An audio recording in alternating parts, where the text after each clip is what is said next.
Bienvenue dans Postcast, le podcast des commerçants connectés. Aujourd'hui, on va voir ensemble comment vendre comme un pro avec l'écran de caisse H360 POS. Reste avec moi jusqu'à la fin, parce que je vais te montrer des petites astuces que même certains gérants ne connaissent pas et qui peuvent te faire gagner du temps à chaque vente. 1. L'en-tête. Où suis-je en train de vendre? En haut à gauche de l'écran, tu vois « Emplacement ». Istanbul Fast Food. Ça veut dire dans quel point de vente tu es en train d'enregistrer la vente. Si tu as plusieurs sites, vérifie toujours que tu es au bon emplacement avant de commencer.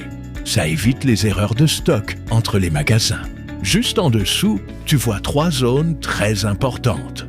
Choix du client. Par défaut, c'est souvent anonyme. Tu peux cliquer dessus pour rechercher un client existant. Le bouton plus bleu à côté permet d'ajouter un nouveau client. Astuce.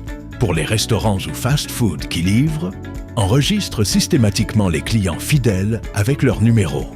Ça te permet de suivre leurs dettes et leur historique de commande. Ensuite, le groupe de prix, taux.c, le groupe de prix dans lequel tu vends. Idéal si tu as un prix restaurant sur place et un prix livraison. Enfin, la section Table pour les restaurants. Tu peux choisir sur quelle table tu enregistres la commande. Super pratique pour gérer plusieurs tables ouvertes en même temps. Kites, la zone centrale. Les produits de la commande.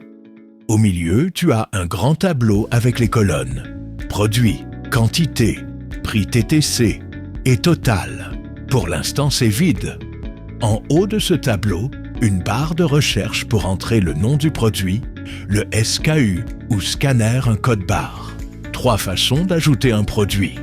Tapez le nom, scannez le code barre ou cliquez sur le produit dans la colonne de droite. Une fois le produit ajouté, tu peux augmenter ou diminuer la quantité.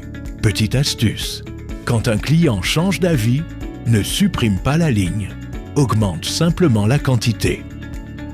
Gitter, la colonne de droite, le catalogue produit.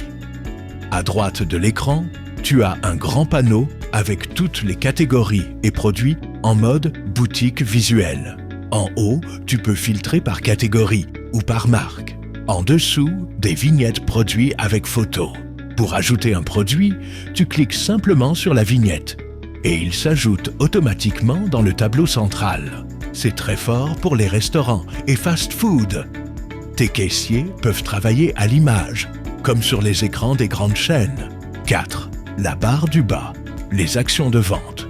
En bas, tu as une série de boutons colorés. Brouillon pour enregistrer une commande sans encaisser. Suspendre pour mettre une vente en attente. Vente à crédit pour l'enregistrer sur le compte du client. Puis les options de paiement. Par carte, mobile money ou paiement multiple pour combiner plusieurs modes. En espèces pour le paiement cash classique. Et enfin, annuler pour abandonner la vente et transactions récentes pour revoir les dernières ventes. En proposant paiement multiple, tu évites de perdre une vente parce que le client n'a pas assez de cash.